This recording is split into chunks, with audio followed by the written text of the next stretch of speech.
So I want to talk a little bit about identity and art, and I think it'll be interesting as a conversation. Maybe it'll get you thinking. Maybe it'll inspire some art or some thoughts about art. So let's get into the topic. Hey, before we get into the topic, if you can, hit the like and subscribe and the bell so you get notifications when I'm about to go live.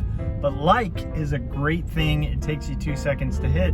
Really helps this YouTube channel. I've seen a lot of growth lately because of people hitting the like button, so make sure you hit that. And yeah. So yesterday on my live stream, I was actually watching a conversation on Lex Friedman's podcast about AI, and he was interviewing a guy who basically is working on generating like a more complicated kind of AI model. But the guy had said something really interesting that got me thinking about thinking, and that got me thinking about art. And it's something I was thinking about particularly a couple moments ago because I was looking at the sky.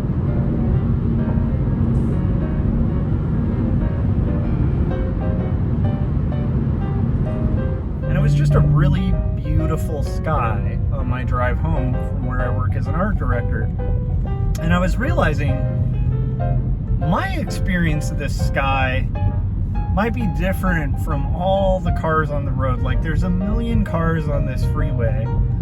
Maybe not a million, but there's probably thousands of cars at least on this particular stretch of road.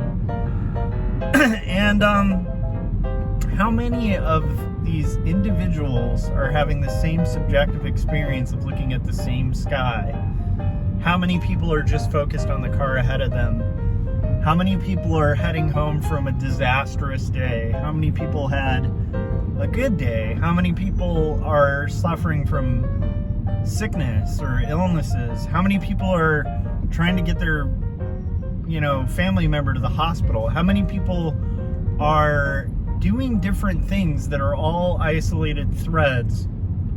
And so if I look at this freeway and I just think about all the different people having singular subjective experiences, there's a sense of wonder in that. But what this guy was talking about, that they're trying to kind of isolate about human minds and what makes them unique, is the fact that we're able to take like a complex web of information and we have a singular experience, call it consciousness or whatever you want to call it. But it's basically like a singular thread. It's a through line, it's a timeline, and it's our own individual timeline. And one of the things that was brought up was the fact that that actually gives us a huge advantage as human beings, because if we were to experience, say if I were driving right now I'm able to drive because I've learned to drive. I've learned it to where I've packaged a bunch of information and I'm doing certain things that I just do every time I drive without thinking about it. I've practiced it enough to kind of embed the idea, the complex, a very complex group of small things into a memory that is so rote and so learned that I can just automatically drive without thinking much about it. I can even talk and do a vlog. I'm getting a potential spam call as we speak. Anyhow, so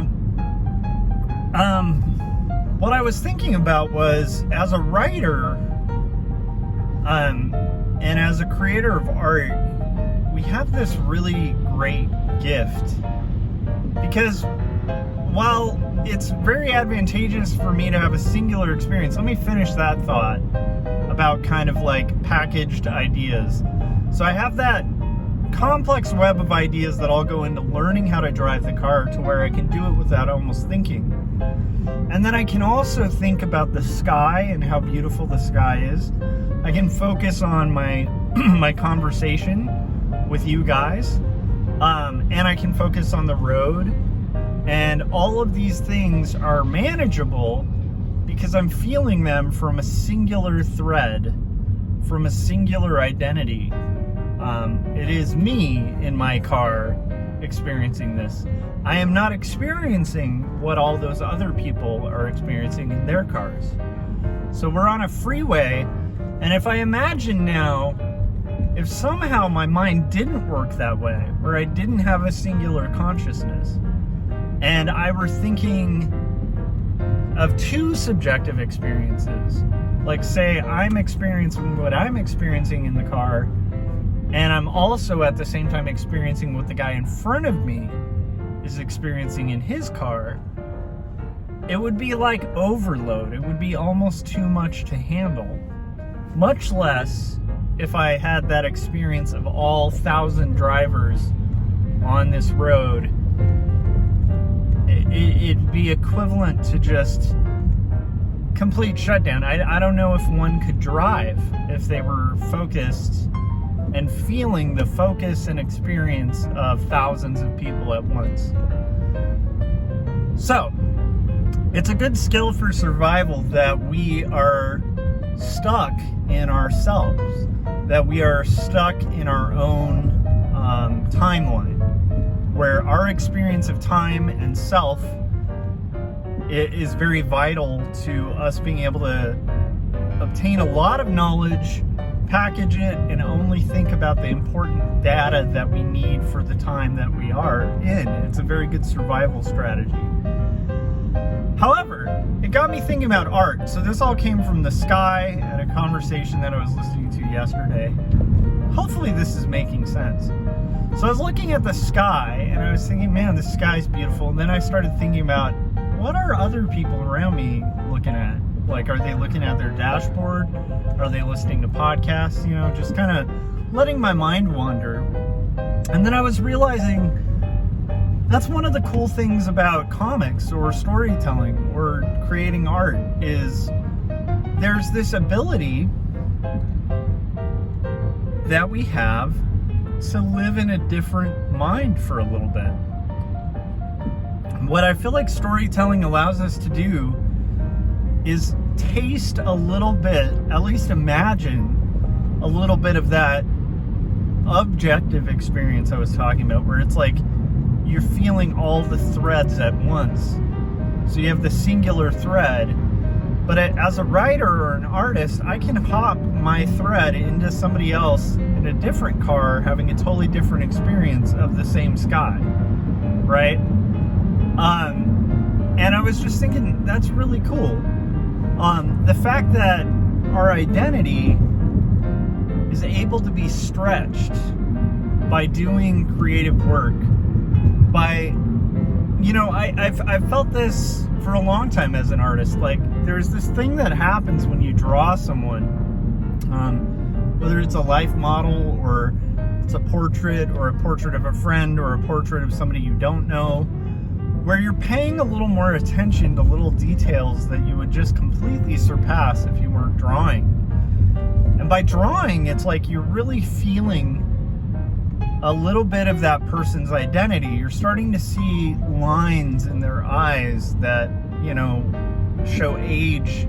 Maybe you start seeing that, like I have a little line here. I don't know what that's called, but it makes me look angry sometimes because it's like this, and that just developed, and that might be, you know, a result of stress or of different things, but it shows some age and some interesting features that show some character. And you know, I've drawn older people who have like really great like crow's feet on the side of their eyes, where you can tell they probably spent a lot of time smiling in their lifetime. And you know, you draw different people and you start noticing these little details, and it allows you for like a millisecond to imagine yourself as them. And then storytelling, like writing a script, really allows you to like inhabit other people, sometimes fictional people, sometimes historical people. but to like kind of get in their head and think, what do they feel at this moment? To put them in situations and see how they react. And I feel like it's the closest we're gonna get in this lifetime to like those threads, those singular threads, like all of us in our separate cars, right? Stuck with these singular threads. I think it's one of the few things that allows us to kind of cross those threads and branch out to other subjective experiences that aren't our own. And I think that kind of brings me to an old adage, and I don't remember who said it, but it's like art is like an empathy machine, where what you're doing as an artist is allowing people to experience something outside of themselves.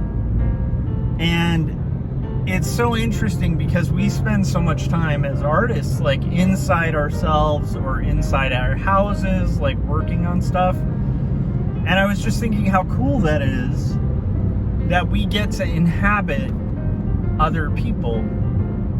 It's like a magic that's there with art that feels very unique to art. And, you know, I think that's one of the biggest parts of like the imagination part of art. So anyhow, I'm heading home from work where I work as an art director, and I'm pretty exhausted. I had a late night last night coloring half of the page that I'm working on for Not Death But Love, the strange supernatural story of Elizabeth Barrett Browning, which is a historical fiction graphic novel that Lavender Vroman wrote, and I am illustrating for Turner Publishing. And I'm just thinking about singular threads of identity, and I'm very thankful for the fact that I don't have to feel all the threads of all the cars driving, right? That allows me to drive my car and navigate relatively safely.